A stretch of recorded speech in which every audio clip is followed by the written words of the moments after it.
ಬಿದರ್ ಮೂಲದ ಮೂರಂಬಿ ಎಂಬ ಗ್ರಾಮದ ಒಬ್ಬ ಹುಡುಗ. ಹೆಸರು ಗಣೇಶ್ ಕರಡೆ. ತಂದೆ ಒಬ್ಬ ರೈತರಾಗಿದ್ದರಿಂದ ಮನೆಯಲ್ಲಿ ತುಂಬಾ ಬಡತನ. ಆದರೆ ಮನಸ್ಸಲ್ಲಿ ಏನನ್ನಾದರೂ ಸಾಧಿಸಬೇಕೆಂಬ ಛಲ. SSLC ಮುಗಿಸಿ ಬರಿಗೈಯಲ್ಲಿ ಹೈದರಾಬಾದ್ಗೆ ಬಂದ ಗಣೇಶ್ ಅವರು ಹೊಟ್ಟೆಪಾಡಿಗಾಗಿ ಬಂಗಾರ ಅಂಗಡಿಯಲ್ಲಿ ಕೆಲಸ. ಚಿಕ್ಕಂದಿನಿಂದಲೂ ಸಮಾಜ ಸೇವೆ ಮಾಡಬೇಕೆಂಬ ಆಸೆ.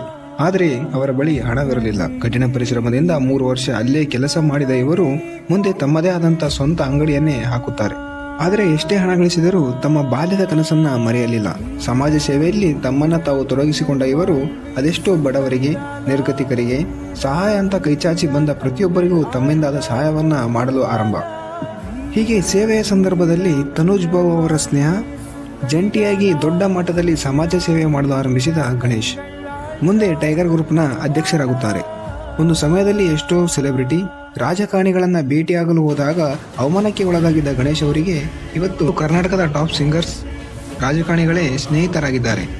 ಇವರ ಕತೆ ನಮಗೆ ತಿಳಿಸುವುದೊಂದೇ, ಸಮಯ ಬದಲಾಗುತ್ತೆ, ಜನ ಕೂಡ ಬದಲಾಗುತ್ತಾರೆ. ಅವಮಾನಿಸಿದವರೇ ಸನ್ಮಾನಿಸುತ್ತಾರೆ.